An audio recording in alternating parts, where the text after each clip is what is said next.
Welcome to October Extravaganza 2023. This is episode 468. We're doing a one-shot on Be Very Afraid of Kanako Inuki. I'm Dakazu. With me is Darfox8. I'm Darfox8. Morgana Santilli. Hello. And Seamus2389. Hello, Batman. It was not a Batman voice. I was trying to do Jigsaw. It's from a little, the it's Saw. a little Batman-y. To be fair, I have never seen a Saw movie, so I just Nor said I. Batman. Okay, after You you, know how said they have Jigsaw, that weird I, kind of- I, yeah, could, yeah. I could kind of hear the Jigsaw after you said Jigsaw. Yeah. I couldn't get what you're doing either. Okay, the reason I paused is that I was trying to think of a way. We didn't plan this ahead of time, clearly. I was trying to think of a way to reference Freddy. And the best Freddy line is when he goes, "Welcome to primetime, bitch." So I was like, oh, wait. How can I say that? I couldn't come up with it, so I just choked and I just said, "I'm Darfox. Hello." It's all good. Yes, it's October, so it's time for another October Extravaganza. And yeah, we've themed all our episodes this month around some horror stuff. And Darfox, you have made another horror preview video. I think this time inspired by Skinamarink, which you talked about last week. Yes. For two reasons, I enjoyed Skinamarink a fair bit, and we just talked about it. And two, it's kind of quick and cheap and easy to do, because all I did was just film my apartment in like pitch darkness for like a few minutes. Kind of like last year, I didn't have a lot of time to prep this one. Last year, I think I did just a quick vlog format. So this year, I didn't want to do that again, but I needed something quick and dirty, so we did that. It looked good, and I was actually like pretty anxious that something was gonna happen at the end. I was like, yeah. Dar wouldn't do that to me, right? Yeah, like the jump scare. No. Like the release is supposed to be like the part where the reel is messing up and it gets all weird and freaky. That's the release of tension. There's no peekaboo at the end. Yeah. I was like, no, it'll be fine. But it looked really good. I thought it was nice and spooky. Yeah. The little red eyes in the footage is just a complete coincidence because my cat was walking all around me because he was like, "What's my human doing in complete darkness? Why is he in complete darkness?" He's very fascinated with the fact that I was just standing in darkness. So he appeared in some of the footage, and I thought I was just going to cut around him because a cute kitty isn't very spooky. But because it was so dark, and because I raised the gain so much, the small glint in his eyes coming from the recording lamp. You know when you record from a camera, a red light appears. Mm-hmm. The small reflection from that in his eyes got super jacked up when I raised the gain all the way up, and it just looked like glowing red eyes. So it just came out perfectly, like these little tiny red eyes in the bottom of the screen. That's so good. Cats are so good. Yeah. Yeah, you can check out that video on our Twitter, and also it will be going up on our YouTube channel. Yes, pretty soon, I believe.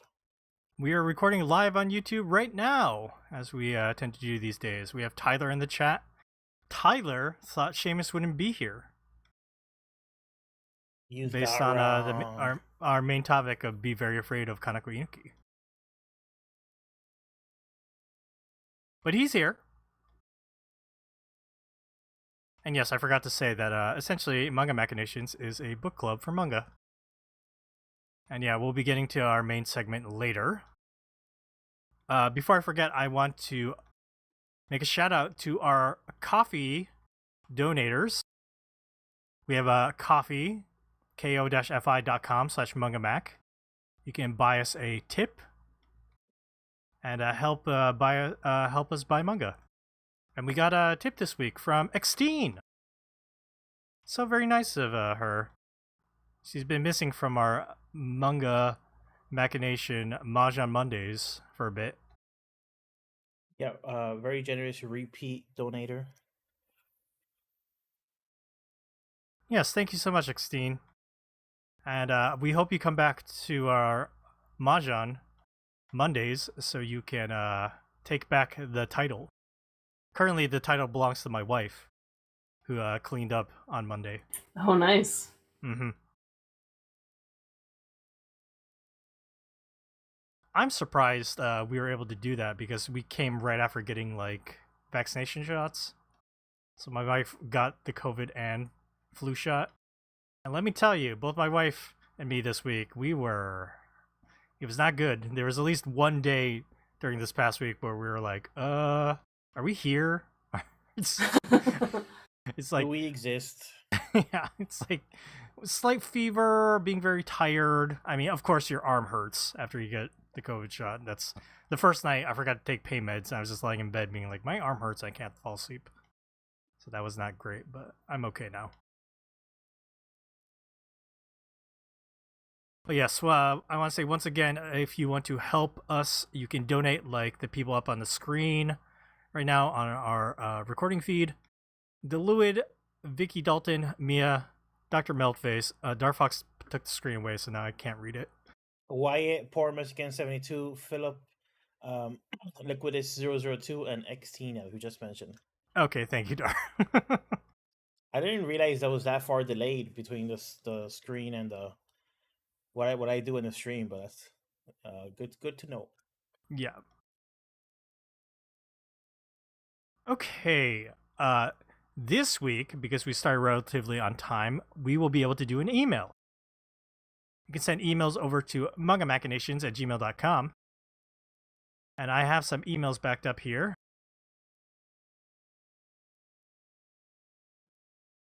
I got one here that Tyler sent a while ago. And this one is titled, I Know Better Than the Creators. Tyler writes, is there a series you question why the writer or creator went that way? Like you don't agree with the story and where it was going. For me, it's Borg's storyline in Star Trek Next Generation. Turning Picard into a Borg ruined his character and pacing of that season. I also hate the second half of Season 4 because of weird decisions the writer made William Riker into a horny bimbo man who really wants to sleep with Deanna, so all he thinks about. Thinking emoji. It got annoying very fast. Fan or the studio that time must agree with me because the Borg was never mentioned again. Still, the film and New Discovery series come along. What is he smoking crack? What's he talking about? Well, The thank Borg- you for your email, Tyler. The Borg is the most overused thing in Star Trek. Yeah, I don't know if I agree with what you were saying about like them not being brought up or used. But I understand that you did not like it. Interesting opinions. Yeah, I have to say, I can't think of a specific example, but along the lines of the Borg thing, I hate the whole, like, our good guy has been tricked into being a bad guy, like, trope.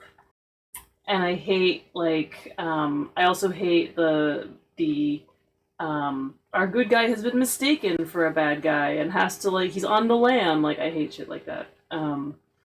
He's got to figure out, he's got to catch the real bad guy before the authorities get. I don't like that stuff. I'm like, just See, and play it Darfox, you straight. wanted Morgan to read Monster. What the fuck are we gonna do now? That's the entire premise of Monster. Okay, so there are definitely situations where it can work, like,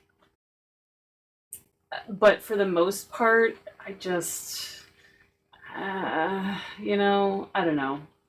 So, do you object with the premise in general, or just when it's like interrupting a storyline? Like, I can see that like in a situation where like, hey, we're watching this series with a main character, and now suddenly everybody believes the main character is a bad guy for some reason. Yeah, like without real, like even though they know this character and I think that definitely bothers me more. I think I can buy it as like the main point of the story if it's not stupid otherwise. You know what I mean? Like, Morgana saw The Fugitive and then she's like walked out in the first 15 minutes. She's like, what the fuck? I've never seen The Fugitive, but yes. Yeah, I just, you know what it is? It's like, it seems like, especially for series, like I said, like series that are already running, it's like a cheap thing to like throw into the middle of something so that you like keep interest or whatever. I don't know. Not into it. So not exactly what you said, but adjacent to that. How do we feel about like Civil War type storylines? Like where okay now, there's a schism and everybody versus everybody because like that's kind of adjacent in the sense that like Tony Stark is a essentially a good guy, but then he's pretty much a bad guy during Civil War, and like Yeah. like they have to draw like hard lines in the floor between characters, basically. Yeah, I'm not into that either. Like, I understand that you need to create a certain amount of drama, but I don't know. I find that kind of interpersonal drama boring a little bit, at least in terms of like superhero stuff. Like, to me, I want to know how they're going to solve the big problem, the real problem, and like their interpersonal problems often are so like petty. And I guess the idea is like, oh, it's realistic. Like, real people working together sometimes have conflict. And it's like, sure, but I don't know. I wasn't super into it. Yeah, I don't know. Again, everything I say comes with the caveats that, like, of course it can be done well. I'm Yeah. sure it has been done well, but for the most part, not into it. Do you all have any specific instances where you were enjoying something and you're like, why did this happen? Or this is bad? I'm sure I'm always complaining about something or the other. Oh, I actually thought of something today. Incidentally, so my son's name is Aubrey. We call him Oz, and the I always think of the character from Buffy the Vampire Slayer, Oz. Have you guys seen Buffy? It's a great character. The greatest character, yeah. So he's Willow's boyfriend for a little while, and then later in the series, they break up, fine, whatever. And Willow starts dating Tara, and which is fine, a woman. That's cool. I think it's great that we had like a same-sex relationship on a big TV show. The problem I have with it is that Willow then goes and is like, I'm a big lesbian, and like, we're just gonna completely ignore that whole really great relationship you had with Oz that whole time, and like, couldn't we be bisexual? Couldn't we do that for those of us who could use the rep? And then, spoilers, I guess, for Buffy, even though it's been like 25 years, but they make her evil, and I hate that. So that's the shit. It's like, something bad happens to Willow, and now she's the most evil person in the world. And I was like, I don't. That's. I mean, that was like when Buffy ended, but it was also like a bad choice. Let's see. Seamus, you're usually complaining about Battlestar Galactica being like terrible after what, season 2 or something? Towards the end of season 2, yeah. I think I just remember that one because I like watched that show as it came out, and then only rewatching was I like, oh yeah, oh sure, Pluto there, and we were reading it there last time. That was about the Naruki Fujisawa's like when he's put in the political real world stuff, and he didn't like really put it in without understanding exactly what he was doing. That one, I feel like the Kasane flashback stuff that was like real like, oh Christ. Yeah, I mean, we all agree that stuff is not great. Yeah, flashbacks are another thing that have to be done cautiously. So Tyler put in the chat, drop Voyager after season 1.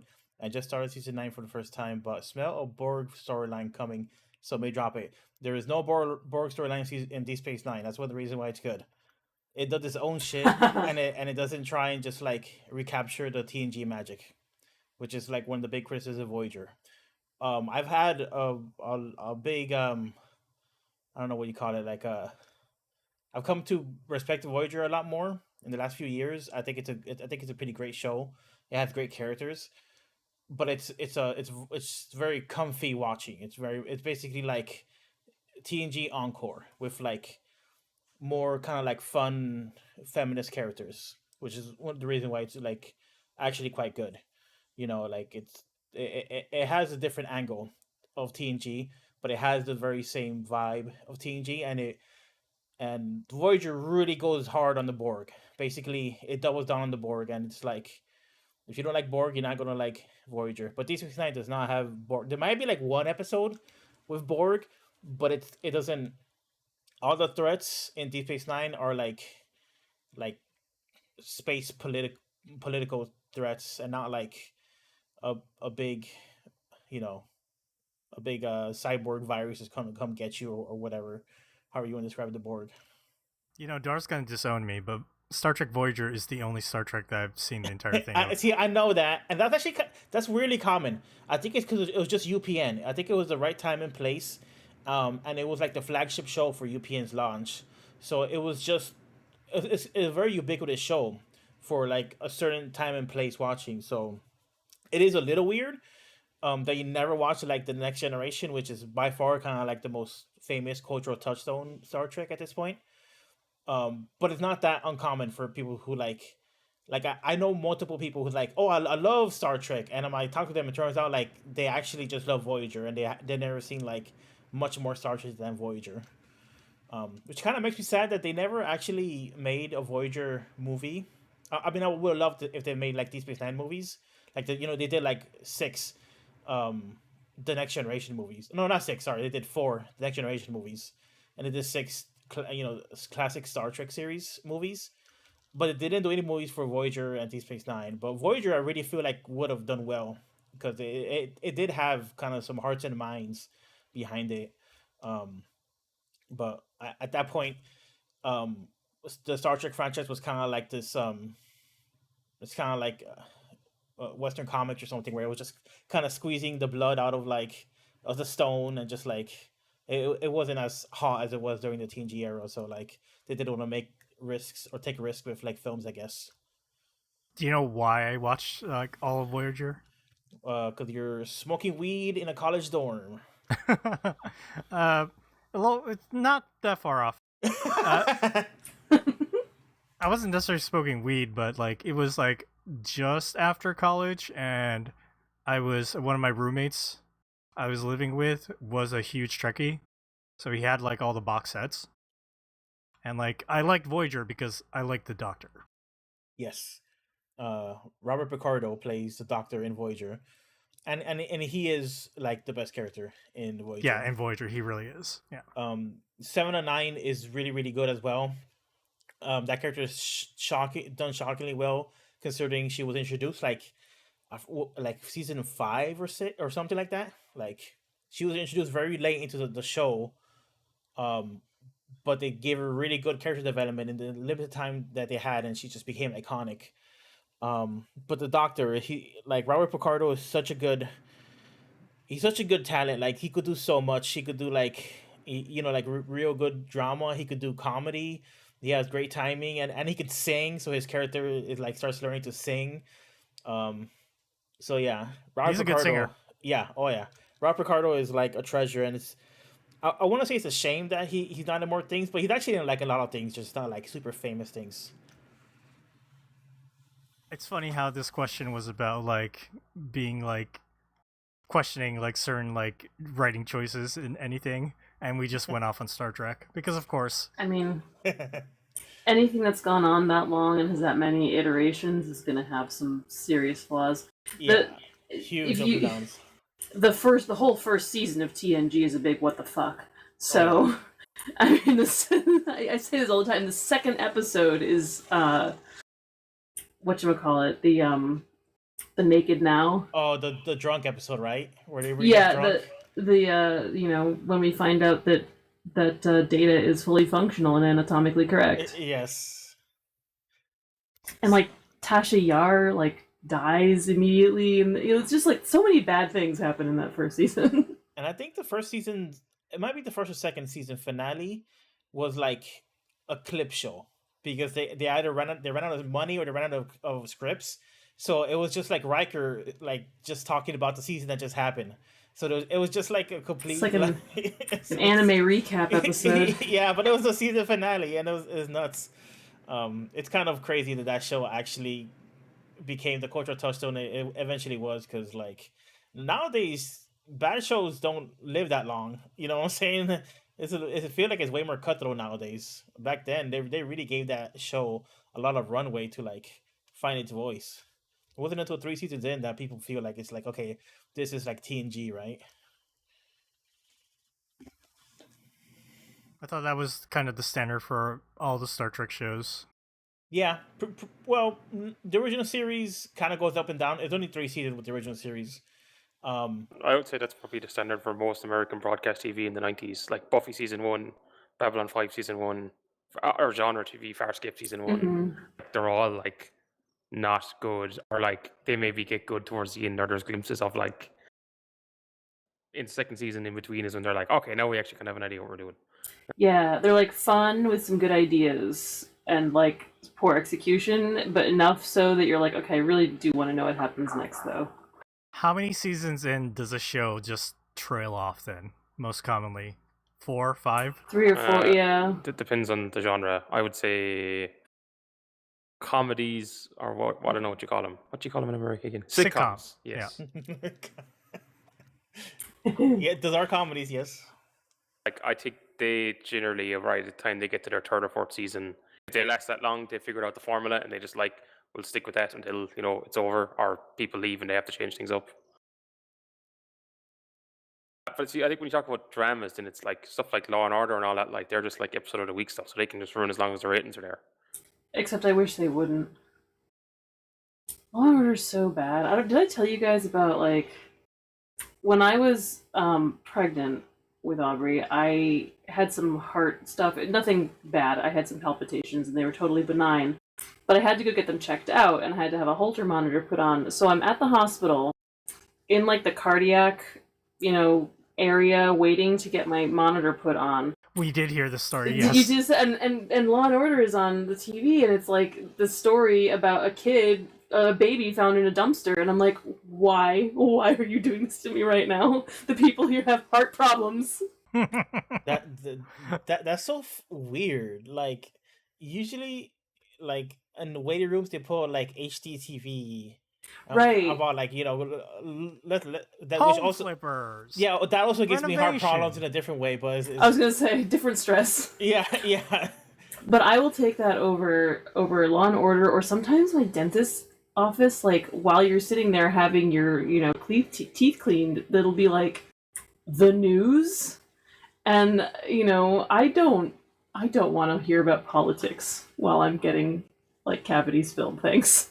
The one time I had cavities that I had to get filled, I was probably like in middle school, maybe like freshman in high school. It was pretty young, and the guy fucking drilling me was literally watching Seinfeld and laughing while it was happening. It was not. Oh my God. It was a nightmarish experience.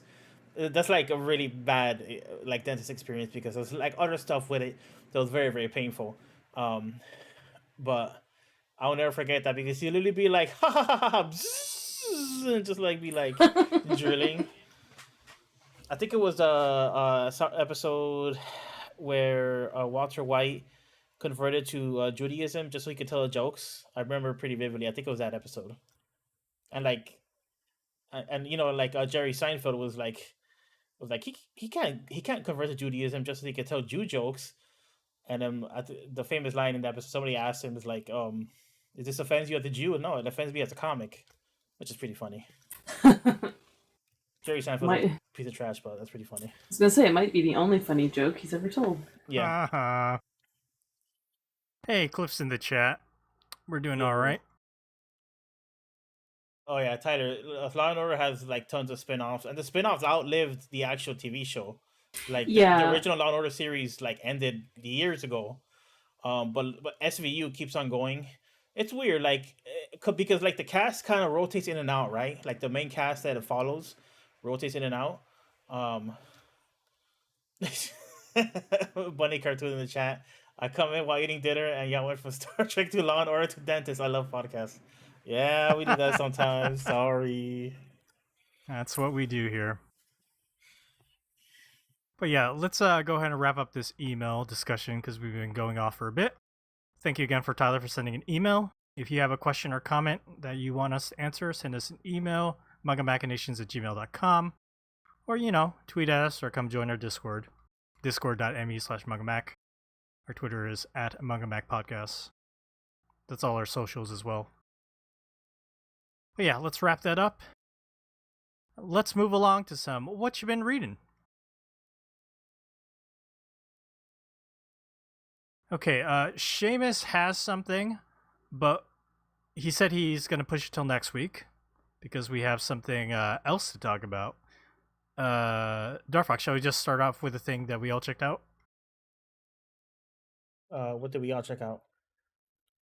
Oh, I'm sorry.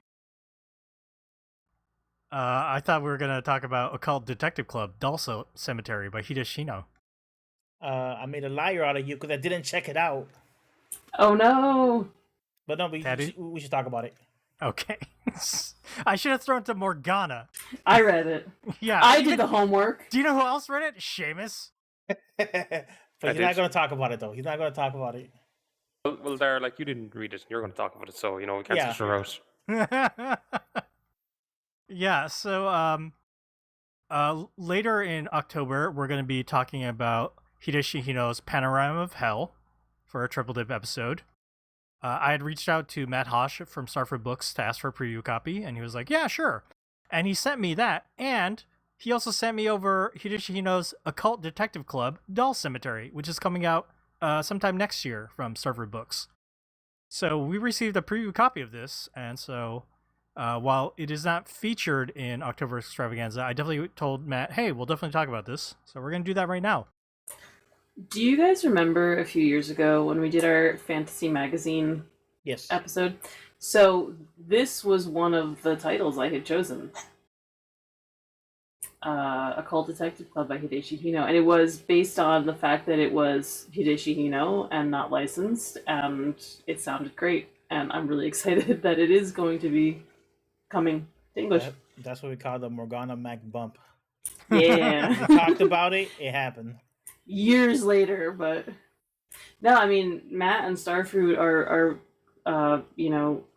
achieving all my dreams of having Hideshi Hino, like lots of Hideshi Hino in English. So, oh yeah, yeah. We won't spoil too much about the contents because obviously this is not out yet. This is coming out later, but yeah, let's talk about this. Morgana, have you read this before?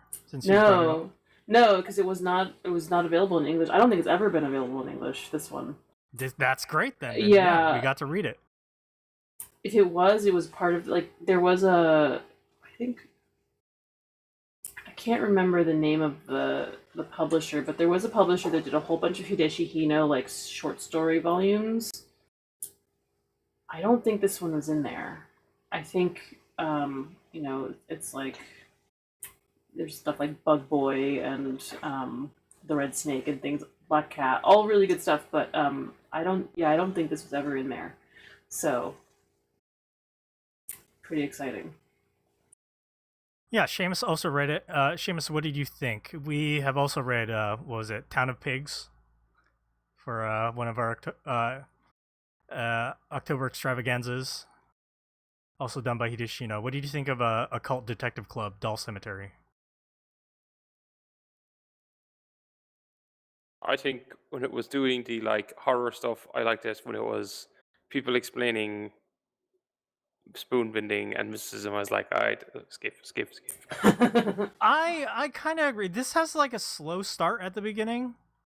Like it starts out with like a little bit of horror, but yeah, Darfox has like a tweet out by Starfruit Books from one page, and like the way the dolls look, it's creepy. It's great. It's nice, good horror stuff. But it takes a while to actually get into the horror. I think I noticed that it was like maybe like over 70 pages in before like the horror stuff really kicked off. So there's a little bit of a build, but is it because, Morgan, do you know, is this character and the Occult Detective Club, is that a reoccurring series?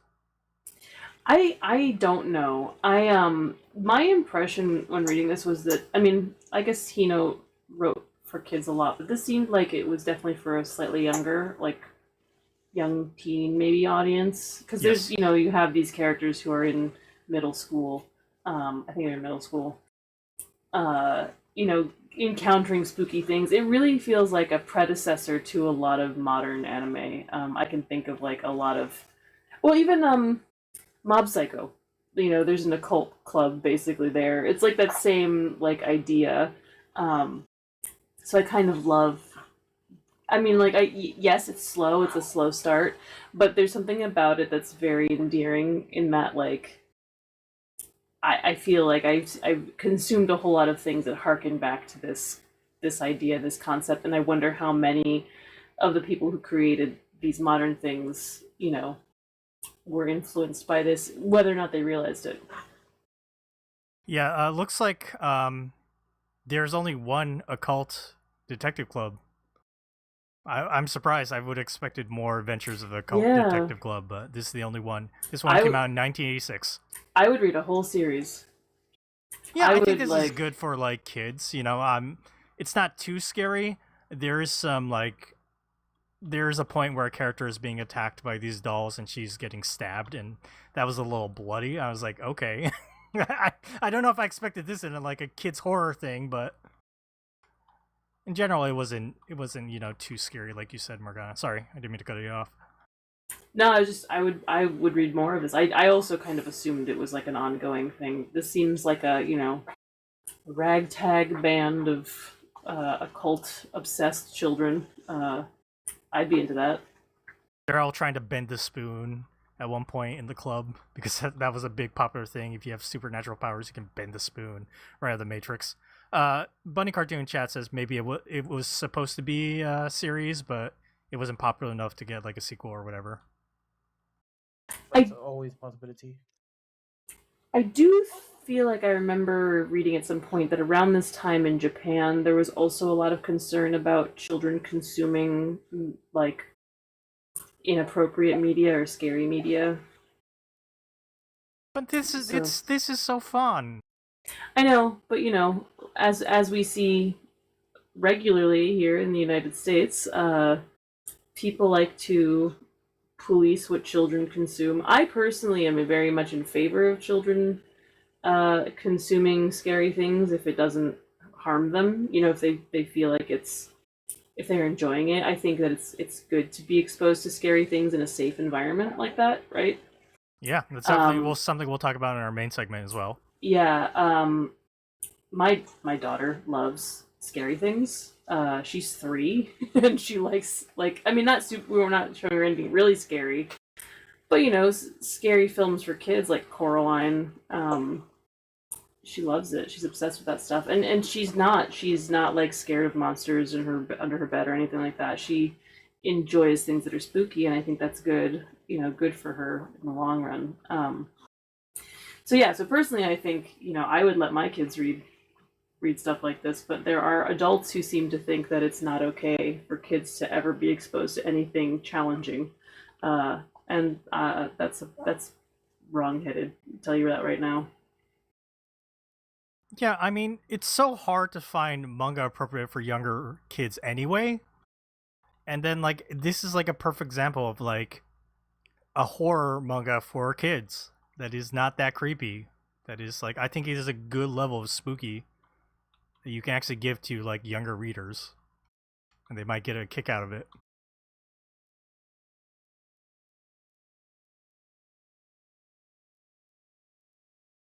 Anything else to say about Occult Detective Club? I, for one, think it was very, very good. Oh, whatever, Dark. Jesus. Loved it. I love Hideshi Hino. I would say he could do no wrong, but there's definitely one of his short stories I've read where the punchline is, "Oh God, it's a boy who is dressed like a girl, and that's terrifying." So he's not perfect. So But we're calling the things from last week, are we now? right? Yeah, I know. But I love his work. I love his artwork. I wish we could read Hell Baby. That was in print in English back in the 90s, but nobody has it right now, and it's not available digitally. But Hell Baby is probably my favorite of his. Listen, Morgan, I read Hell Baby 2, and it's really good. It's really good. But in 2 weeks, we're going to read Panorama of Hell, and let me tell you, that shit is phenomenal. I'm so excited. It is legit, like, disturbing. So I am excited to read that. I'm gonna be in New York. I'm gonna miss this. You kidding me here? No, Come that's on. in 2 weeks, Star. Oh, 2 weeks. Oh, good. All right. I'm missing Betwixt. Forget about Betwixt. Come on. Bunny Cartoon also says, I hope someone picks up Hell Baby again. And that their partner is preschool to kindergarten teacher, and the kids love Five Nights at Freddy's and Siren Head and Scary Things. Yeah. I would have expected FNAF. Siren Head, I thought would have been a deeper cut for FNAF. Yeah, FNAF is what they call them. That's what the kids call it, FNAF. You know. I'm hip. Do you know whenever I see stuff from Five Nights at Freddy's, like pictures or whatever, I'm like, ooh, that looks scary. I'm like an adult. Yeah.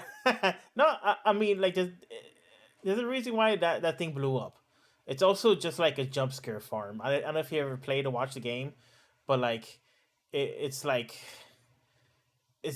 just created to just jump scare you in such a way that's like, sometimes it's kind of genius, sometimes it's just kind of cheap. But I don't play that game because it legitimately just like it messes with me. But Dark Fox, you're a kid, like Cliff says in chat.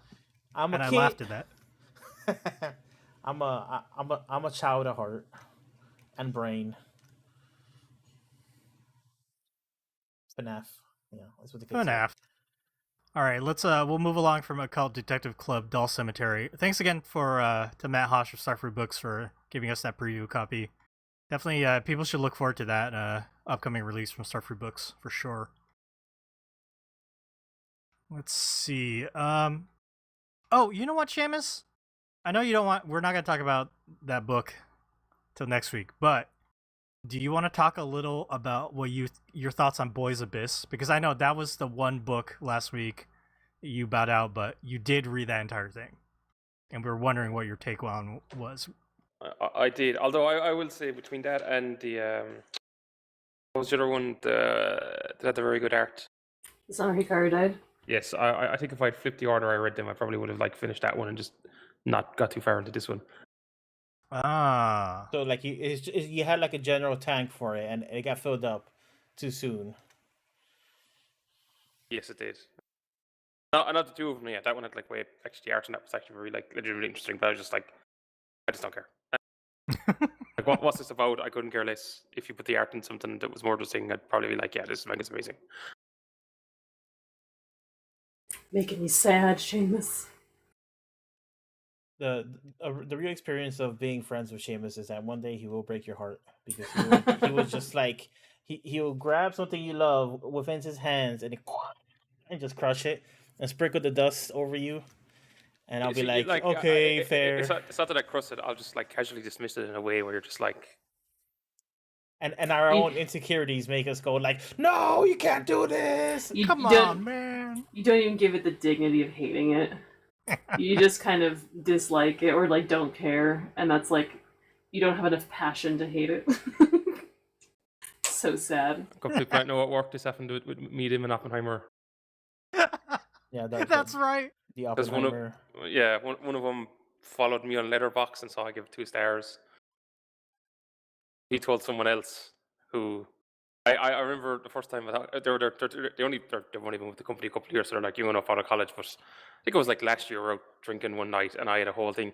Maybe it wasn't even last year. When did we do the whole Zack Snyder episode? Was that last year or 2 years ago? It was last. I think it was last year. Must have been when the director's cut came out, I assume. Was that last year that came out? I think that was 2 years ago it came out. I don't remember. Time is a flat circle. Yeah, I think it might have been something around that night, and I just had a whole thing about how like all the Marvel movies can just be like set on fire. There's no worth to them. Zack Snyder is where it's at when it comes to superhero stuff. And they freaked out. And between that and like seeing me drink Sambuca of water, they were like, "This lad is just like nuts." I mean, they're not wrong. The true horror. But yeah, I was like, yeah, Les Off was okay. Like that was it. And they're like, yeah, but the spectacle, yeah, I was like, yeah, okay. Much like Yeah. the Hikaru-chan said, yeah, the technical side of it is very interesting in terms of like what they were doing with the visuals and all. But what it was for was just like, eh. But we're not here to talk about me ruining people's love of other media. Incidentally, I just downloaded Letterboxd last night because people have been talking about it more, and I was like, oh, maybe I should check it out. And going through movies, I've seen so many movies, right? In a lifetime, you see a lot of movies, and going through and like trying to rate movies I've seen is such a like complicated exercise. And like some of these, like they're movies I like. I've seen them many times, but like I don't think they're amazing. So I give them 3 stars, and then I'm like, is this wrong? Like I feel guilty. I don't know. In a way that I It's don't like your Goodreads ratings, Morgana. People gonna be coming at you. It's like, why do you only give Vinland Saga 3 stars? It's not. I 3 stars is not a bad rating, but for some reason with movies it feels harder to give it a low rating. I don't know why. Especially if it's something like I enjoyed. I think like I'm like loving. I don't assume I'm going to love most books I read. I guess I assume that a lot of them will be okay. They'll be fine. I guess same with I don't know. I've been having a whole like feeling about this. The nice thing about Letterboxd is you can give half-star ratings. So I could give 3.5 stars or something. That's what I don't like about Letterboxd versus a Goodreads. Oh, funny. I'm like strictly a star only person. None of this half star stuff or quarter star bullshit either. That's even worse. What about? I mean, what are we doing? What about a 99-point scale system? So you. Well, that's so, the worst. What like, separates a 78 from a 76? Only if it's what was the old GameSpot one where you had the categories and reviewers tilt. Reviewers tilt, yes. Yes. Yeah. That was the only good rating system. Ratings are nonsense. We don't do them here. What was it like? Graphics, sounds. Probably gameplay or controls. So yeah, and then just the most reductive system. Yeah. Imaginable, and then they throw in reviewers tilt to be like, ultimately, if you want to bump the rating, just check that and you can get it up like or down. Yeah, that was the ultimate like exposing of itself, right? Because after you plug in the scores, it'd come up with a score, and you'd be like, "Whoa, that seems way too high or way too low." So then we just have a whole freaking bar just to lower it or raise it. It was really funny. We're gonna do this next April 1st. Manga review. Okay. Manga review with ratings, with actual number ratings. Art, story. We'll have to do like the GameSpot method of like, what would it be? Art, story, word bubble, paneling. Yeah. Wait, what's the difference between art and paneling? So page layout. In general, page layout is like different from the actual like art of like how you're drawing characters and like different things in the art, and like so I would make that a separate category. We'll discuss this off air. This is we're giving away our like behind the scenes that are secret. This actually sounds like something that we should do just as a joke. So to be fair, I don't know. I think I've probably mentioned this before, but that website, I don't know if it's still around, but Objective Video Game Reviews. I don't know. Yeah, any of you checked? This is like 10 maybe years ago. Plus, when this website was existing, back when like all people wanted were objective video game reviews. Someone made a website that was objective video game reviews, and it's like, this is Final Fantasy 12. You can get it on the Xbox 360 or PS3. Yeah. It is a game. That's all it was. Four characters in a party. You control it with a controller. It's amazing. Only factual statements. Absolutely amazing. I love it. I actually did after listening to the podcast. I was like, right, what do I actually think about Voice of This? I thought that it was like so obvious in that like it's like so I was thinking they're like River's Edge. When we read that, was it last month or the month before? I feel like River's Edge and they both have like teenagers in like situations, and there's also the fucked up shit happening. But with River's Edge, it seemed like, oh fuck, what was her name? It's not Mari Okazaki because we're Kyoko Okazaki. Yeah. to me, it felt like, okay, she has an idea in her head and she's going for it. But this just felt like if you read River's Edge and you just took the plot and like removed the intent, it's like, oh, we're just going to like pile on more and more shit. It's like this guy's going to kill himself, and like he's in a bad situation with his mother, and like the only job he's going to get is with this guy who bullies him in the construction in his small town. And there's this pop star woman. Oh, and she's dating like someone twice her age, and she wants to kill herself. And then plus Doctor, like you said, like I already knew that I'd read some of that manga before the same person, so I was like, this is not going to like. There's nothing really here. You weren't around for the post of last week's episode where Oh, I man. told Morgana and Darfox the nitty gritty of like the bad story stuff, and It's let me bad, tell Seamus. let me tell everybody, they both were like, "Holy crap, what?" It's dumb. It's the dumbest soap opera bullshit I've ever heard in my life. Like, and it felt so like there was that bit where when they were having sex and he was like, "Oh no, take off the clothes." I was like, "I can't have sex with you when you're wearing the clothes." And it's like, "Oh, because I need to, like, you know, you're not a whatever pop star object, you're like a real person." And there's a bit where he like puts his hand through like it's like a screen to touch her face, and I was just like, "This is just so literally the most obvious possible thing in the moment done." You never done that? Put a screen, put a screen through, put my hand through a screen when I'm having sex with someone. Yeah. All the time. Yeah. Like, well, like I can't orgasm without it. Oh, God. Oh, no. Now I understand why you say like you use up all your like meter, and then you went into like the summer Hikaru died, and you're like, "Nah, I'm out." Yeah. Yeah, that makes more sense. The bullshit meter was, it would just He ran out. filled his cup. Yeah. Yeah, I think I think that's kind of unfair to Summer Hikaru died, because Summer Hikaru died is just more kind of like dread and mood, and I don't know where else it goes if it actually does more stuff with it, but it's pretty slow paced. I do wonder, Seamus, if you had been able to read more of it, if you would have thought differently of it, but I yeah. did go back and read some more of it, and I was like, yeah, the art is very good, but like, still fundamentally the story and like the characters, I'm just like, yeah, like Mhm. Well, it's that is not okay. changing. You're allowed to have a wrong opinion.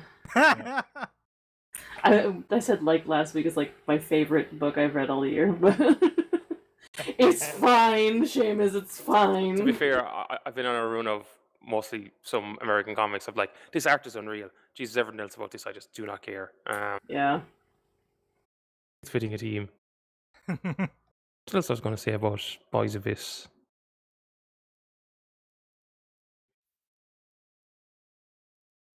Oh, you already mentioned the bullshit with the story, and then the and going through the screen while they're having sex. Oh man. See, now it's real. Like, oh, come on.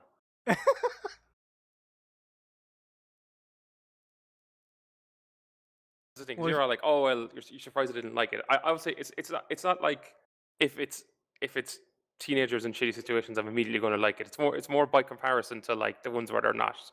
It's like 100. Sure. It's 101 where they're in bad situations and they're like up to all sorts of shit, and there's 100 of them where they're like, I don't know, they're grand and living normal lives.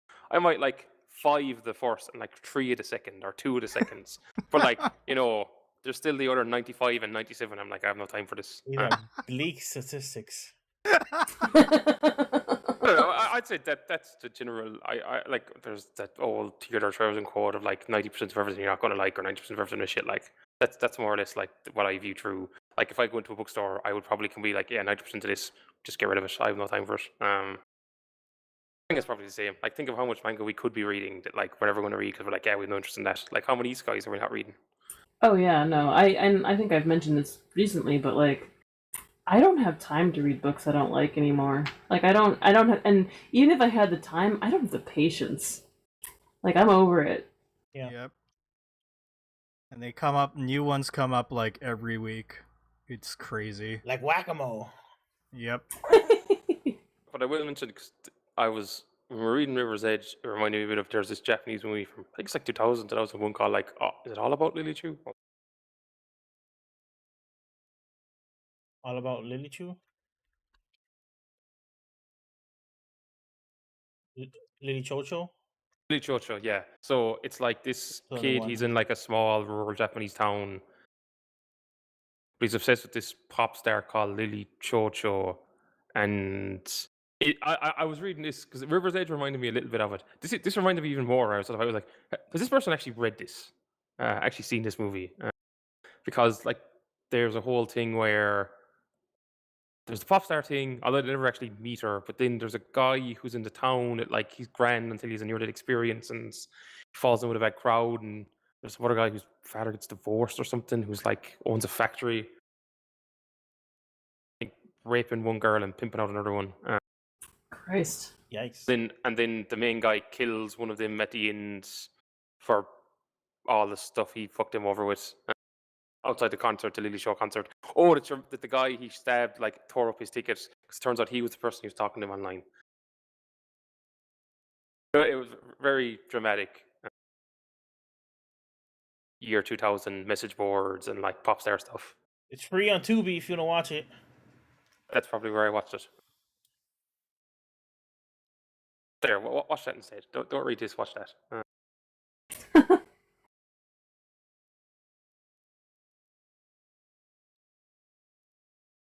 All right, then. That was a super fun discussion, but we will move along. We're kind of going for a while, so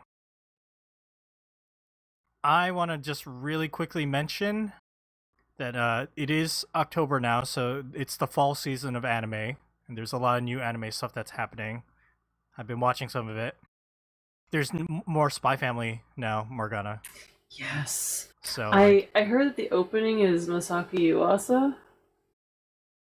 I haven't seen it because it just came out today. So Okay. Well, this is what I've heard, and I'm very excited about it. Yeah, I heard he directed the OP. I haven't watched it either.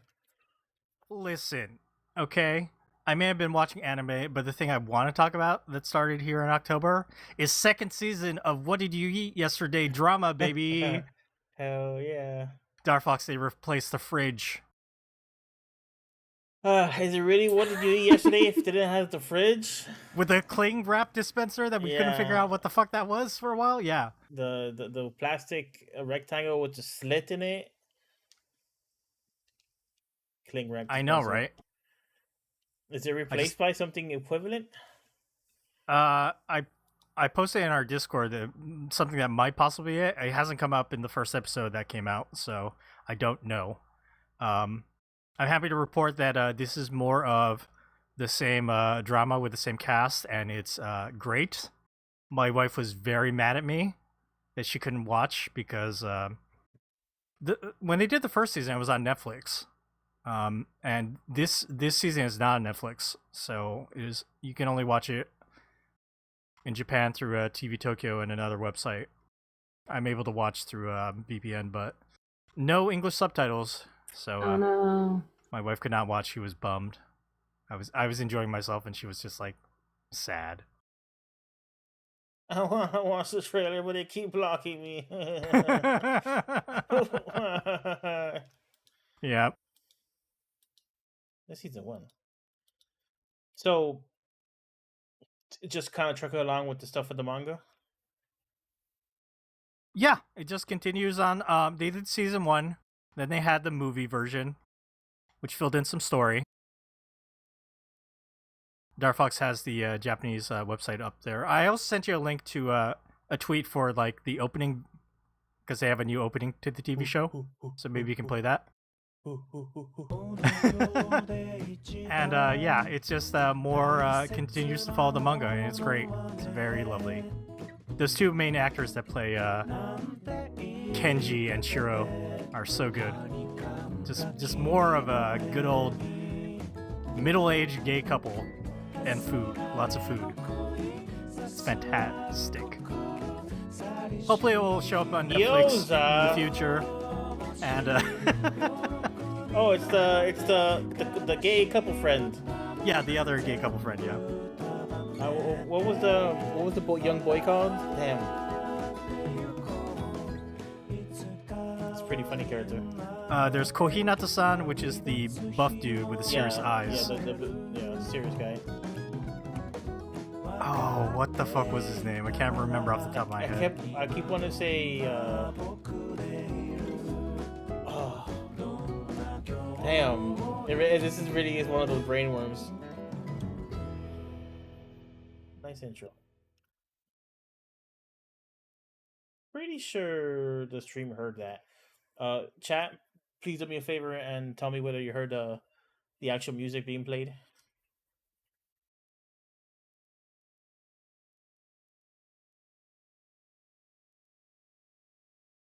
I'll have to get back to you. I'm trying to look up the name of that character. You want to say Claudio? Wataru. Wataru. Okay. Yeah.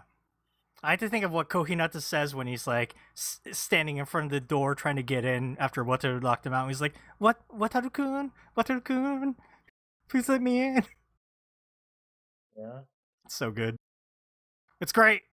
There may be a new season of anime, but more importantly, there's a new season of What Did You Eat Yesterday? J-drama. Hell yeah.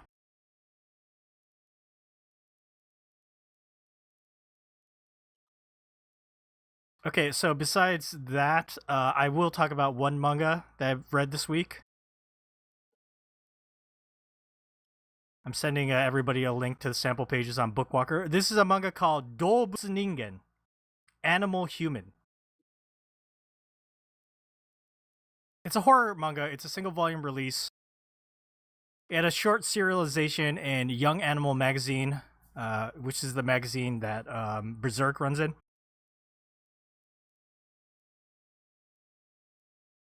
And yeah, it's a horror series where a man and his daughter, after being in a car accident, are taken into this village where they're greeted by anthropomorphized animals moving around, speaking to them.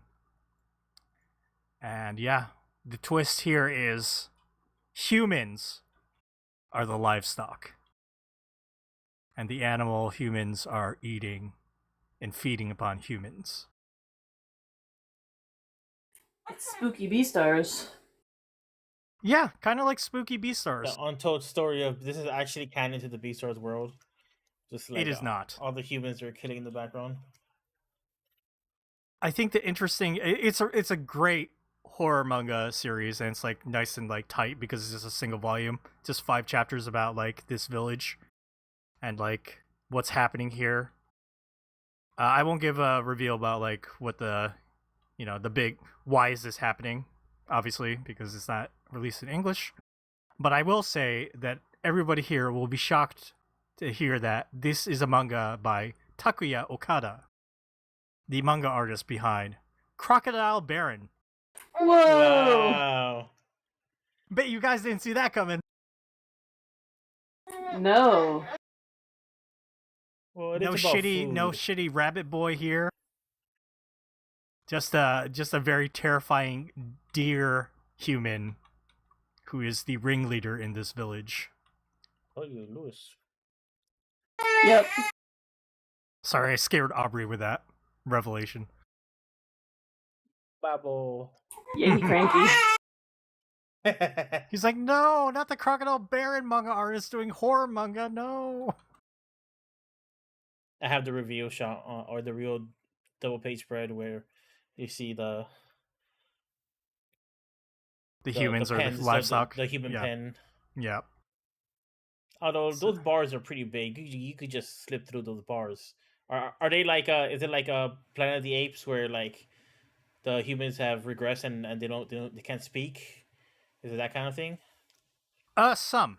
In some cases, like you see a dog human walking around with a naked human child that is acting like their pet. It's some pretty dark and disturbing stuff. A lot of people being eaten alive or not alive. Alive. Like, even we rarely do that. We usually like a slaughter them. nice spread of human across the dinner table. Where all their parts have been turned into like sausage and everything else. I'm saying if the animals are gonna rise up and tit for tat us and start eating us, at least do the decency of slaughter us inhumanely and then process our meats. There's a lot of scenes where the humans are released into the forest and then they're hunted down by the animal humans, Okay. like in a game of like hunting. So good, creepy horror manga stuff. Yeah, sounds. I was good. also shocked to hear it was the Crocodile Baron manga artist. I was like, oh, okay, that explains why all these humans look great. Yeah, the manga looks good.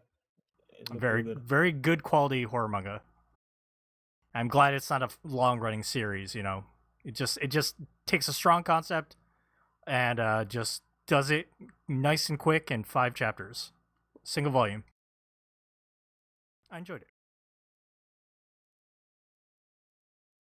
Okay, anything you want to quickly mention, Morgana or Darfox?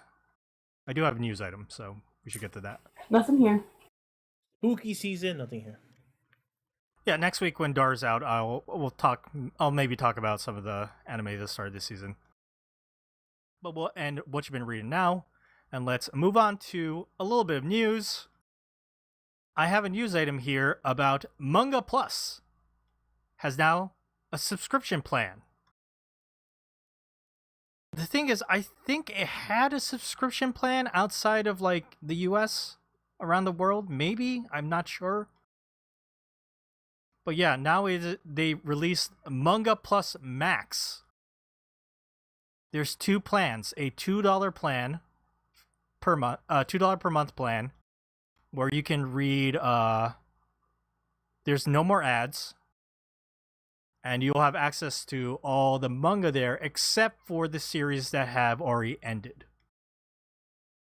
There is a $5 plan, a deluxe plan, where you get to read everything, including series that have already finished. But with both plans, there are no more ads in this. And you can still use Manga Plus for free, in which case they still retain the ticket system, where you get a free ticket for every chapter to read once. So I think that applies to all currently running series. You can read any of the chapters once, and then after that, you can't read it for free anymore. Of course, the first couple chapters are always free, and so are the newest chapters. They're also still free. I'm very surprised that they decided to introduce this plan, considering there's a Shonen Jump app. You know, this kind of like... There's so much crossover here between the two now. Kind of competes with each other. A little bit. There are a couple exclusives on the Manga Plus side, like Oshinoko is over there. And some of their stuff that's only available through their Jump Plus website. You know, Darfox, when we do our Darfox Dabbles, we usually cover stuff on Manga Plus. Yep. Like, you like the new... what was that manga called? the horror one, the Shibatarian. Yeah. Or one of my favorites, Red Cat Ramen. Everyone should read Red Cat Ramen. Very good manga about cats running a ramen shop. It's delightful.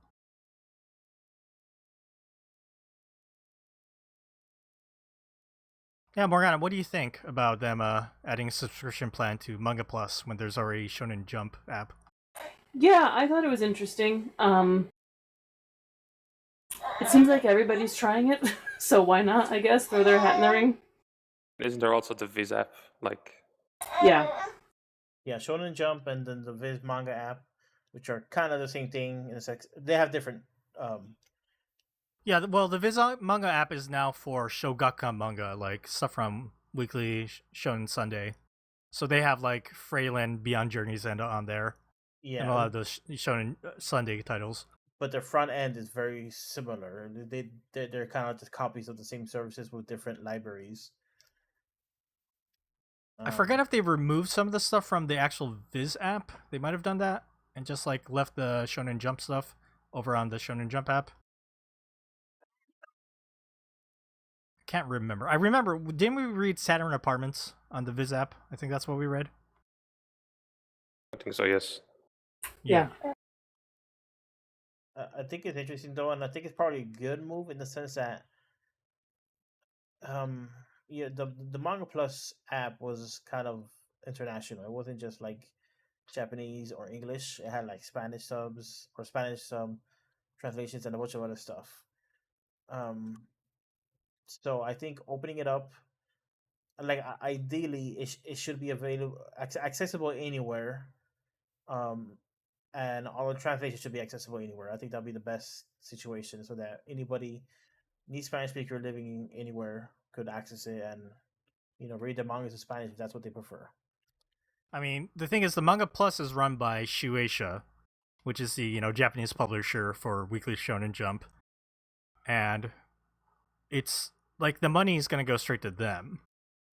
It almost feels like they're cutting out Viz a little by doing this, because Viz obviously is a separate company that helps publish a lot of the Shueisha manga in English. But they don't just they're not exclusive to Shueisha, right? Obviously, they have Shogakukan manga on their Viz app. And they've done some other stuff, like Beastars that they publish. That's Akita Shoten. That's a different publisher as well. So, yeah. I mean, the good thing about this new subscription plan, at least, is it's not the K-Manga one, which is like just not a very good system for, consumers. No weird ticket system here. Remember when I was trying to explain the K-Manga ticket system? No, I immediately blocked it out.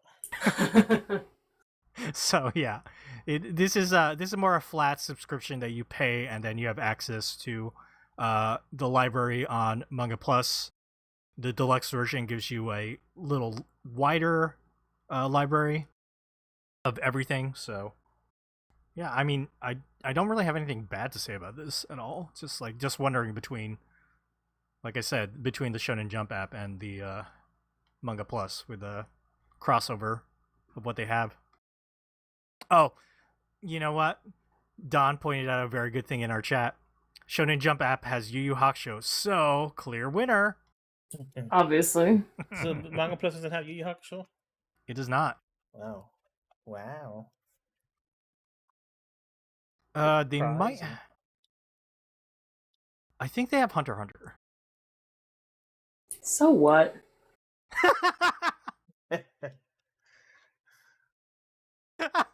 1,000 Hunter x Hunter stands just cried out in pain in one moment, and quickly Morgana silenced. stands above them and like laughs at their like. Oh! That's fantastic.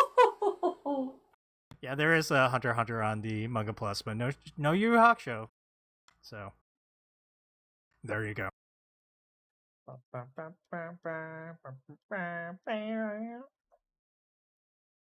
All right, that will be the end of the news. Before we get to our main segment, let's talk quickly about what we're doing next week. Next week, Darfox will not be here. He is going to New York Comic Con. New York City. Hopefully, you'll get to meet a bunch of people. Like Matt Hosh said he's going to New York Comic Con, so yes, you can go personally thank him. I actually haven't reached out to Matt Hosh, but I will go bow to him. And Matt Hosh is a Florida boy, so he and I, we have, we understand each other. we got the Florida wavelengths going on.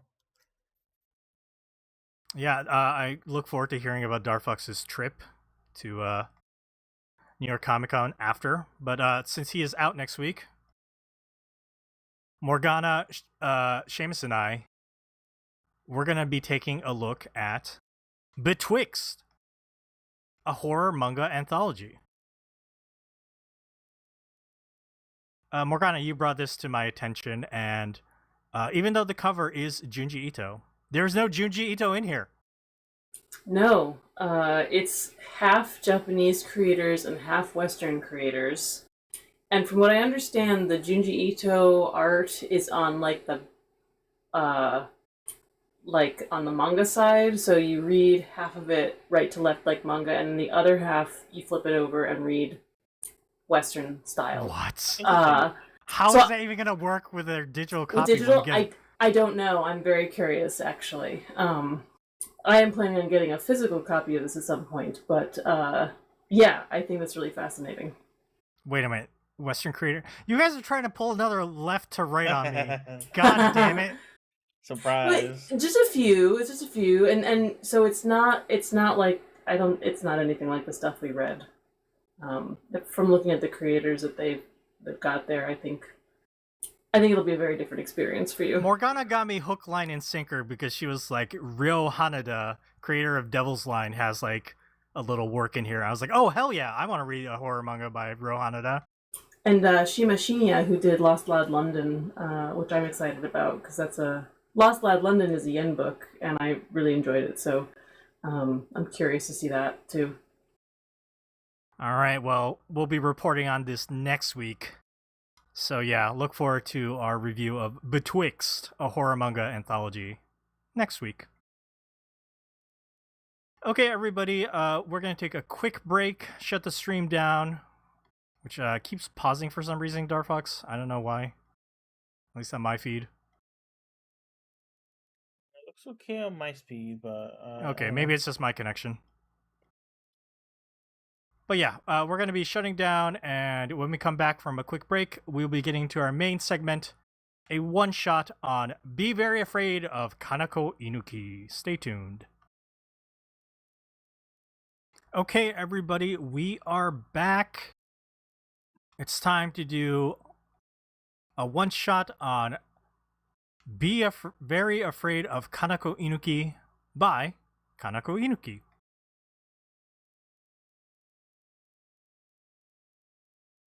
This is a anthology of Kanako Inuki's works. Hold on. Man, she has so many. She's done so much work. I'm trying to find the Japanese title. I should have prepped this before we started recording.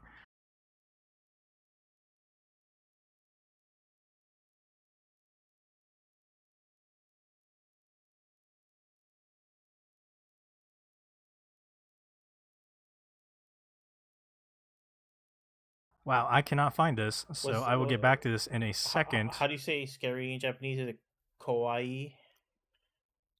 It is kawaii, but It's it's Okina kawaii Kanako Inuki-sama. The problem is she has a lot of different works that has her name on it. So you know what? I actually kind of assumed that this was actually a unique collection for this like release. I didn't realize this was. Well, do you think this was this collection released as is in Japan as well? It was released in Japan as well. I found it. Okay. Japanese title is Inuki Kanako no Daikyofu. I can tell because it has the same cover with the girl in the roses. Yeah, it's a great cover. This collection was originally released in 1997 by Kodansha. The credits here for this Kodansha English edition is 2022. Translated by Kevin Gifford, lettering Phil Christie, editing Vanessa Tanazes, and Kodansha USA Publishing Edition cover design by Abigail Blackman. I'm going to read the copy here on Kodansha. Japan's Queen of Horror Manga returns. The 6 hair-raising stories selected for this collection feature an array of unnerving characters and scenarios brought to life in Inuki's signature art style, in the tradition of Junji Ito, Kazuo Umezu, Shintaro Kago, and Junko Mizuno. So this manga has been brought up on this podcast a couple times by Morgana. Morgana, you brought this up when we did our Fantasy Magazine episode, Horror Edition. Did I? That's kind of amazing. So. Probably that was a long time ago, yeah. That was years ago. That makes it 2 for 2 on this episode that I had put on that Fantasy Magazine. Well, no, she definitely brought it up in the recommendation roundup. Yeah. Oh, maybe that was it. Yeah, I think so. Because I don't know if I definitely would have picked something Kanako Inuki for that magazine, but I don't know that I would have picked this collection because it's like a random. It was a recommendation roundup. Yeah, sorry about that. But also, you did bring it up before, like when I think you got a preview copy or something. You were talking about this. It was a week I was out. Yeah, it was a What You've Been Reading, I think, Yeah. last year. Mm-hmm. Now we're here this year, and we're reading it, and we read it. Let's put Darfox on the spot because he hasn't said very much, and he lied What? about reading a cult detective club. I He's literally, like, yeah, I'll read that. I literally did not lie. I could put the message up on stream right now. Yeah. What's my spot? Put me on it. It literally says Darfox 8 yesterday. I'll read. Seamus said, I will read but won't talk about it. So Seamus technically lied too. But Seamus talked about it. I literally don't remember posting that, so it's not admissible in court. Okay, whatever. But Darfox, please tell us your thoughts about reading Kanako's Inuki's Be Very Afraid of Kanako Inuki. I liked it. It was I really like her art. The way she draws her characters, they have a very like, I don't know how to describe it, but like a bulbous head, like a spherical head. Or not all the characters, but a lot of the characters have that. And it's a very unique art style that I ended up liking a lot. And they're very, very good at drawing like,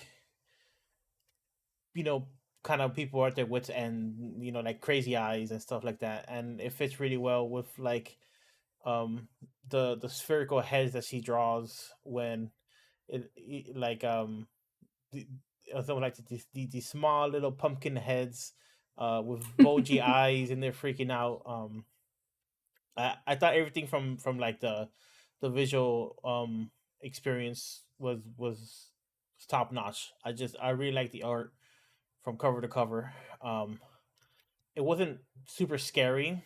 And I think a lot of this was like, um, a lot of these stories were for young girls, right? And I could kind of see that because like the scares and like the ideas were like very interesting, and like not like something that like Junji Ito would do. Um, it's different. It's a different perspective. So I mostly found it like fun and interesting. Um, and besides that, I would also give the manga the award that it was pretty easy to read. I read it pretty quick. Yeah, it's pretty short. Yeah, it's a pretty short book, but and the panels flow very well. So I would give it me want some more rating. Yeah, this is our first time reading Kanako Inuki. Yeah, she has had other work available in English, but is all currently out of print except for this. I think I've talked about Presence before on the podcast, and one of these was from that. That was available, I think, from CMX, and I think it's called School Zone is another one of hers. I have a couple volumes of it, but I actually haven't read it yet. But same idea, girls in elementary school getting into mean and nasty hijinks. It's kind of her MO. Was that like the Tatari-chan story? Yeah, similar to that. I don't know if those characters are in School Zone. Like I said, I haven't actually read it yet. But maybe I'll read it this month. It's 'tis the season. You know what it actually reminded me of? I'm looking up right now. Have you all read Perry Bible Fellowship? A little bit, bits and pieces. What's The spherical heads. I'm stuck on the spherical heads. The spherical heads really remind me of like the drawings they would do a lot. Perry Bible. I'm sure anybody listening to the podcast have seen like a couple of their comic strips, because it's just an online comic strip that's pretty famous, and it's pretty well known. And a lot of times they have like really dark humor. And I'm trying to find like a good example that's comparable. to like the Boba's head, but like I thought of that a lot. Sorry.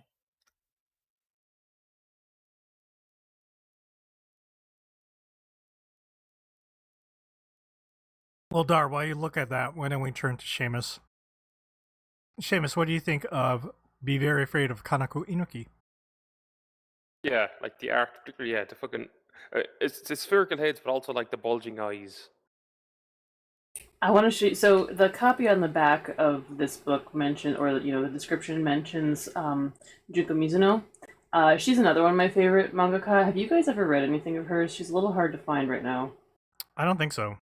So she has a very interesting art style. I'm going to find some images for you, but she does this like guro kawaii stuff. Really, really, really cutesy girls in like really gruesome and like weird situations. There's very much a tradition of this, and this collection is from the 90s, and I think Kanako Inuki in the interview that took place in 97, it's at the back of this book. She said she'd been working for a decade, and I think Junko Mizuno, like a lot of her stuff, is also like contemporary. And actually, Junji Ito is also contemporary, and I think he had some stuff running in the same magazines as she did, as Inuki. So, yeah, this like guro kawaii, like girls with big heads and big eyes doing like having weird things going on around them, or like perpetrating terrible antics is like a thing, and I'm 10,000% here for it. Yeah, Seamus, you mentioned the art, so anything specific about the art style of Kanako Inuki that you liked? Just how like weird they looked and kind of off-putting. Those bug eyes and bulbous heads, huh? They all just kind of look a bit demented the whole time. Like Every character too, even like weird side characters. I think story-wise, I think the first two. I'm trying to think all on now. The first one was the present story. That one I liked the idea because it was very sharp and it was just a very simple like the whole bit at the end of like, oh, if you don't get presents, you don't grow old. The second one was with the weird stalker kid Buri-takun and the girl that wants to be grown up, who ends up like growing up too fast and turning into skin and bones. I think once it got towards the end, that definitely got more interesting. Although I think it was a bit like, all right, we need to move on. Yeah, just bratty kids being bratty kids. And then the third story about the two sisters that was just bratty kids, but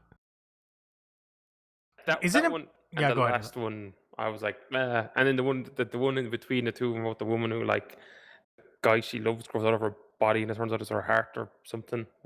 That's like the only story in this collection that has like blood, guts, gore, and the blood, guts, gore is legit like scary. It looks really messed up whenever that growth bursts out of her body, like the blood spray and everything. I was kind of shocked. Yeah. That was definitely the highlight of it. Yeah, that was like the thing, because all like we mentioned, these stories are for, girls, like young girls, and it ran in probably like a magazine for them. So like in general, it's not like blood, guts, gore, but that story did have it, and it was done really well. I guess my take. Oh, sorry, Dar, you found it? Yeah, I found a couple of examples. So on screen is a page from the what's this storyline called? It's the one about the little bratty girl that gets like a growth potion or whatever, and it Lolita has from Buri-takun. Yeah, it has that stalker character, and the face this stalker character is making right here, like literally like I had a brainwave, and it reminded me of like Scorpy from this comic, which I just switched over. The bottom right panel is exactly the face he's making.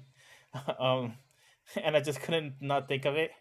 And this is like a lot how they draw like the characters in the Perry Bible Fellowship. just it's kind of like simplified like circle heads, and just couldn't stop thinking about you know, PBF comics as I was reading this stuff.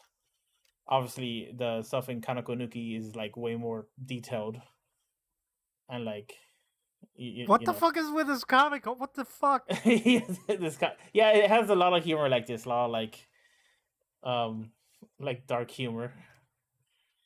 The Dead Santa. Jesus. I'm gonna send you some choice PBF comics later. Oh boy. I think you'll enjoy a few. Okay, and that was it. Let me switch back to the comic. Okay. Yeah, I was gonna say that after reading this Be Very Afraid of Kanako Inuki, which I've never read any of her manga, I liked it, but I wanted more. Like you said, Dar, I want some maybe more like blood, guts, gore comics out of her, because I was just so impressed with that Love Sickness comic with the chest bursting open. It's very impressive. And we haven't mentioned this, but there's the story here, Fulfilled Wishes. Mm-hmm. I know, Morgan, you had mentioned this story before. It's very Twilight Zone, Eye of the Beholder. Mm-hmm. Like the design of the ugly prince is like very good, and the monsters of like the people there, also very, very good. That story in general had like more detail, and it looked more like a fairy tale story. Liked it a lot. Yeah, I think it's interesting. This book does this thing between like every story. There's like Kanako Inuki's top 5, whatever, and it's like top 5 manga, horror manga, top 5 films or whatever.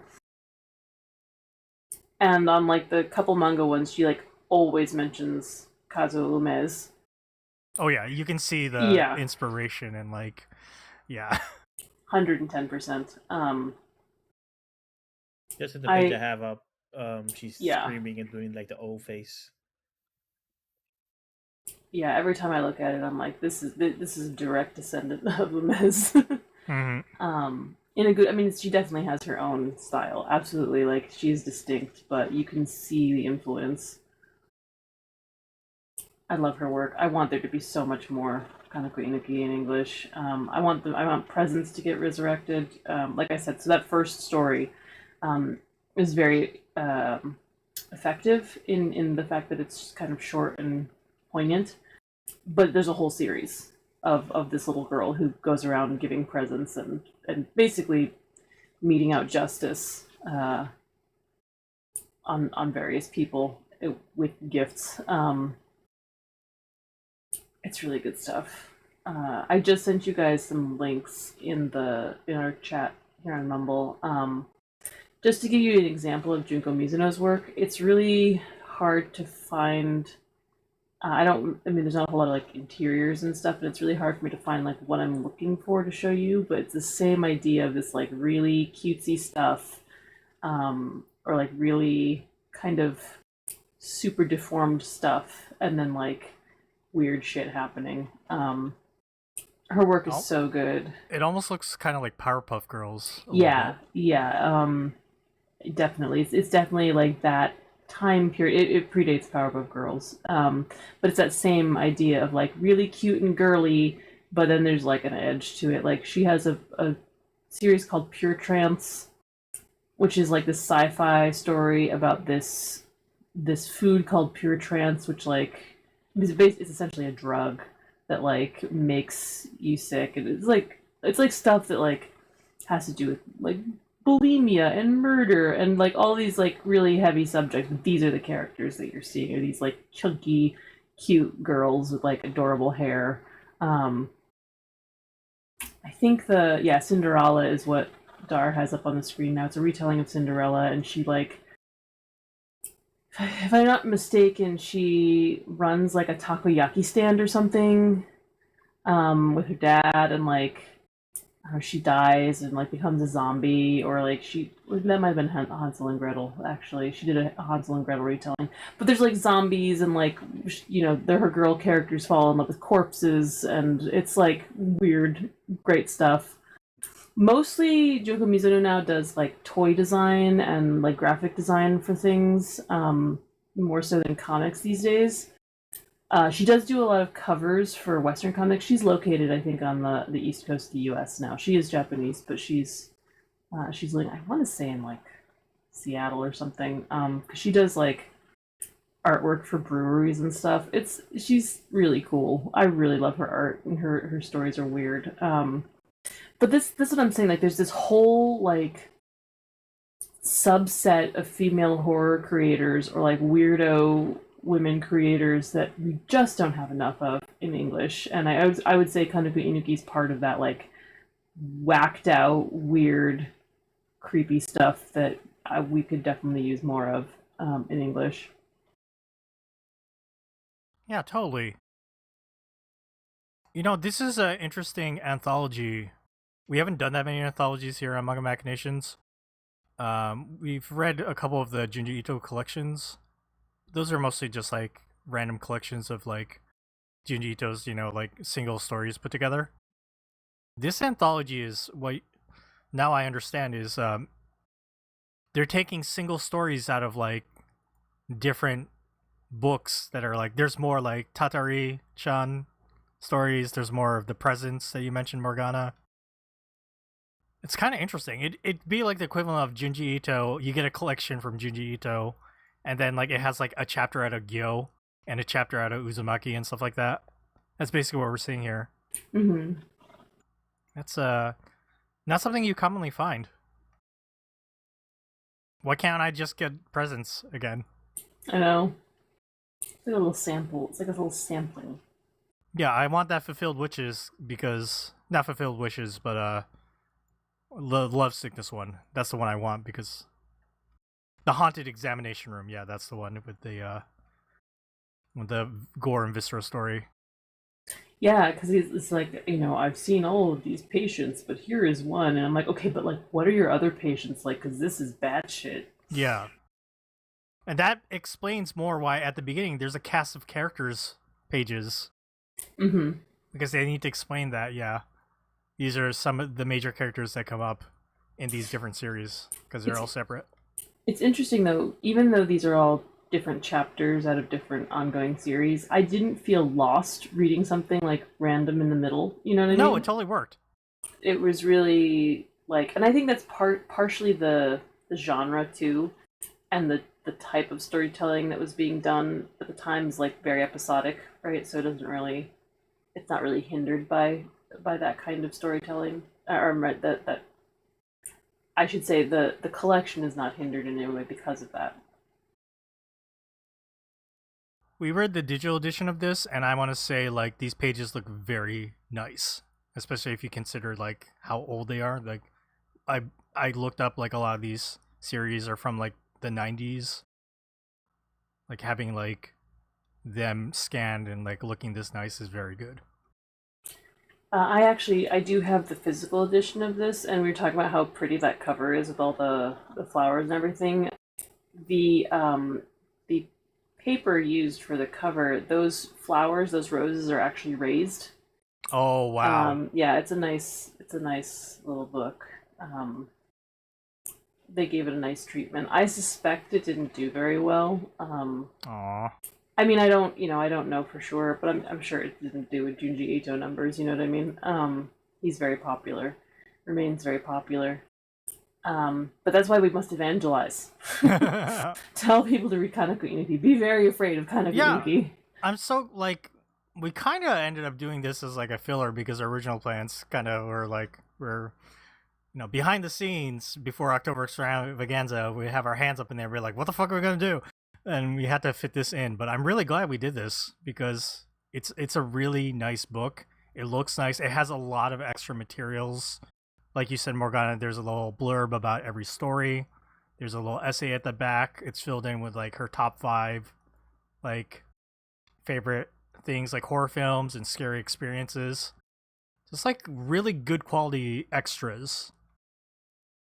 Like Darfox and Seamus, we read that the Tatsuki Fujimoto Before Chainsaw Man, his like one-shot collections, and they definitely did not have all these extra things, which made sense, Morgana, because Tatsuki Fujimoto wrote in that is like they wanted to put this out, and the reason I didn't want to do this was I would have to write a blurb about everything, and that sounded like a pain in the ass.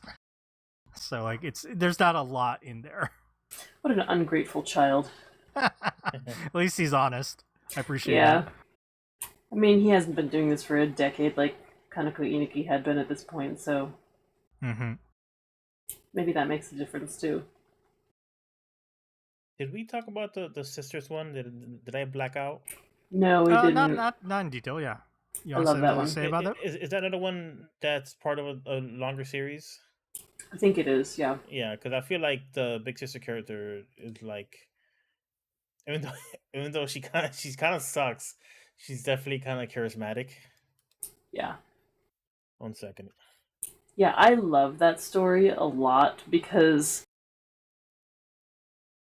sibling relationships are complicated, and I mean, I am an older sibling. I never tortured my sister, but there was definitely like, tension between us at times. And I love how it handles, like, it kind of exaggerates that, like, big sister bullying, but also kind of brings it back around to, like, she cares about her little sister and cares about protecting her little sister, and, like, the dichotomy of feelings you have toward your siblings is like, I mean, this takes it to the nth degree, but I love that about it. I also love it. So the premise is that her little sister gets a doll that looks just like her, and if she harms the doll in any way, the big sister gets hurt. It's a voodoo doll. Basically, it's a voodoo doll.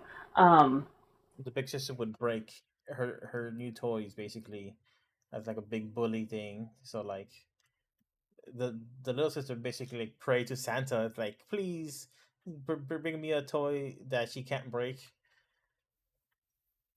And if she does break this one, it breaks her, so she can't break it. And I love the bit where, like, so there's some bullies who are trying to, like, look up the doll's skirt to see if it looks like her, and they don't succeed, but later she's like, I need to look up this doll's skirt to see how accurate this is. How anatomically correct. Yeah, and she's like, oh man, it's a good thing they didn't see up this doll's skirt. Like... So the punchline of that story is she wraps up that doll in like a bunch of like, I guess like cloth, and then like in bed she's like all wrapped up. She dead? No, I think she's just She's just wrapped she's up very in warm. stuff. Okay, Yeah, okay. because she's wiggling. Yeah. Yeah, it's so good. I love, and Kanako Inuki's done this with a few characters where they just have these two tendrils of hair that stick straight up like horns. Like, it makes no sense. Nobody would actually ever wear their hair like this, but she just went for it. There's a whole bunch of little girls in her vision of Japan that have, like, devil horn hair. Speak for yourself. I might wear my hair Kind of like similar with the design with Bukita-kun, the stalker boy. He has some like nice, good like long hair that kind of falls forward on his face like tendrils. You know, one thing I noticed while reading through these stories was the way Kanako Inuku panels them. It was like very unique. Usually in horror manga, like if there's like a shocking moment, there's usually like a giant panel where a character's like, oh, like super shocked. And they didn't really have any of those in here. Not too much. Some of the reveals of the horror like faces, like maybe in that fairy tale story, there's a couple, but in general I thought there wasn't that many like big Kazuo Mez faces. Or like I think back to when we read Higashino's Town of Pigs, and the dad is like, demons, and it's a whole page, and then the next page is a kid going, the demons. Yeah, Hino likes those dramatic, big splash face pages. Oh yeah, man. Panorama of Hell, it's coming. It's gonna be good. So excited.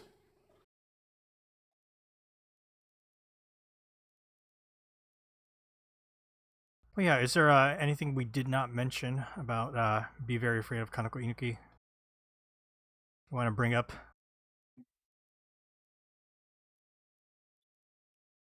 getting nails pulled up. It's pretty Oh, gnarly. that is actually that's something I'm actually very sensitive about. I don't like nail trauma, and I actually have to like I had forgotten about it, and I'm like, oh god, and I had to like read it really fast because I didn't want to look at the nail trauma. Yeah, I'm not gonna put it up on screen, but Thank you. it's a scene where they're basically pointing and teasing and bullying, and then all the people pointing their fingers, their nails like get peeled off their finger. Oh, just saying it is like Pretty hate it. graphically. There's a huge sound effect on that page that says "tatari," which basically means curse. And I want to say, for this English edition, like both the translation is great, but like the lettering by Phil Christie. Phil Christie always does great lettering, and this is no exception. It's very nice. It's at the level where like you don't notice because it's so good. You're just like, this is naturally part of this manga. You always gotta love a good lettering job and then feel bad because it's like it's so good that you don't notice. Gotta read with your lettering eyes. Yeah, it's what we say about good lettering. It's like when it's good, it's like unnoticeable. When it's bad, it sticks out like a sore thumb. This is kind of spoiling some of the back matter, but can we talk about your top 5 scary experiences? Right. So some of the stuff is like some primo scary stuff that's like actually stuff that from her life experiences. Which one? All of them are fucked up, but the sleep paralysis one is pretty good. It's common in sleep paralysis to have like shadow people in like visions and stuff like that. And she saw like a shadow person wearing a sweater, and then like sometime later somebody like gifted her that same sweater. So like stuff like that is weird spooky experiences. You can't really explain it. I was amazed by that one because I was like, if you asked me to name 5 spooky experiences I had, I'm not sure I could name 5 that really felt meaningful. Like sometimes you get spooked by things, but these were like borderline supernatural experiences, and I'm like, I don't think I've had anything like that. I think mangaka might be like a haunted people. like like they're like a lightning rod for like hauntings or something. Like I forget the details, but wasn't there with Togashi, one of his Yu Yu Hakusho books, didn't he talk about like a spooky experience? Oh yes. He has like a mannequin, and like he felt the mannequin was looking at him, or he got a call from somebody, and like he said it was his editor, and then the editor called back and was like, I didn't call you, or something. It was something like that. Or somebody arrived. And he could see somebody underneath like the door because he was lying down playing a game. So he knew somebody was at the door, but then later, like there was some weird spooky thing that happened to him. And I was really just like, the fuck, what's this man? What's this man not doing? Moving out of that place? You know what it is, and why mangaka experienced this?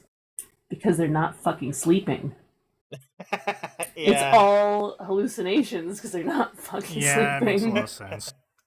Or the ghosts like to haunt creative people.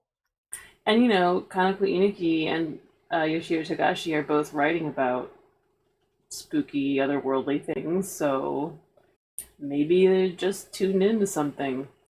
Or maybe they need to take a goddamn nap.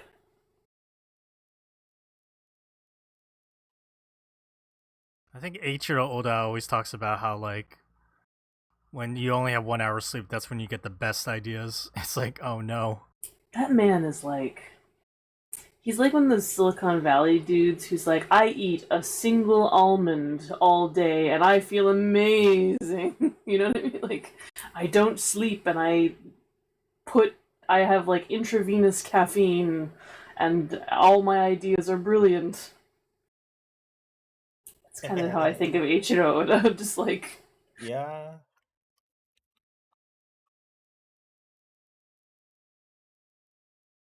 Okay, Seamus, anything else you want to mention, or shall we start getting final thoughts here? That's for me.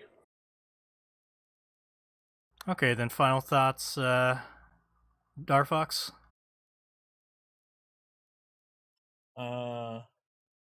Nice spooky moods for a nice spooky time.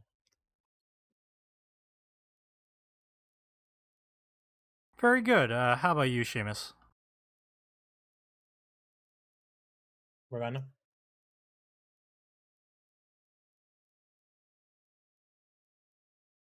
Liked enough of it to kind of want to read more of her stuff. Like 2 or 3 stories, like the rest of them are like, meh. I think that's Overall, fair. like there was enough there to be like, yeah, I'll definitely check out more. See, I'm actually kind of surprised that that was Seamus' takeaway from this, because they were like very much, horror stories for kids. But yeah. I tend to be with anthologies. I'm expecting everyone to be like, oh yeah, I like this. It's like as long as there's like 1 or 2 there to be like, particularly when you're saying it's like pulled from different works. It's like, yeah, I just need enough to be like, all right, I'll check out more of their work. Like it's not gotta be like a, oh, everything here is going to be amazing. I don't think many anthologies tend to be like that. Huh. And Tyler thought it was not your type of manga. See, I had a feeling it would go over well because we've all pretty much enjoyed Hideshi Hino and Umez like across the board, and I feel like this is very much it's a different generation of mangaka, but it's a similar tone, and equally distinct. And I thought I'm glad that you guys liked it, and I'm glad that we ended up reading it because I think it's the kind of thing we should read and should talk up. I mean, I'll be honest, Morgana, when I read it, I was not as, into it. What? But having the discussion here, I was like, yeah, you know what? Actually, this is a good book. We should get more Kanako Inuki. I want more Kanako Inuki. We will get more Kanako Inuki. I hope so. Positive reinforcement. We got the secret. Just speak it. It will happen. Well, hopefully people listen to our podcast and they'll want to go check out this book and see for themselves.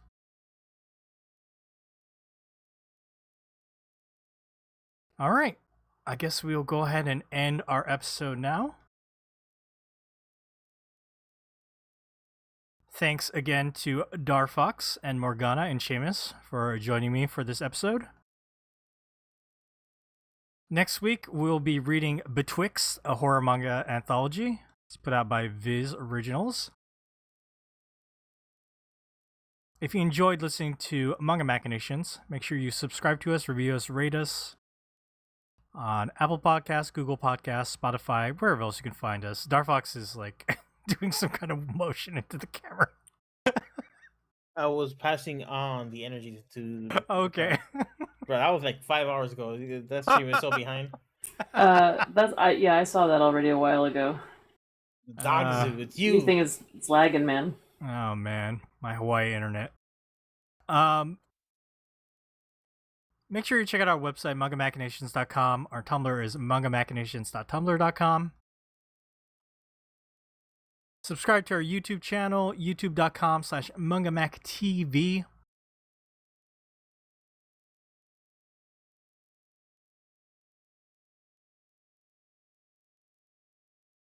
Don't forget to send us emails, mangamachinations@gmail.com. Follow us on Twitter, Blue Sky, Instagram, Threads, at MangaMac Podcast. That's Manga MAC Podcast. Come join our Discord server. Head over to discord.me/mangamac. Come talk to us. Come join us for Riichi Mahjong.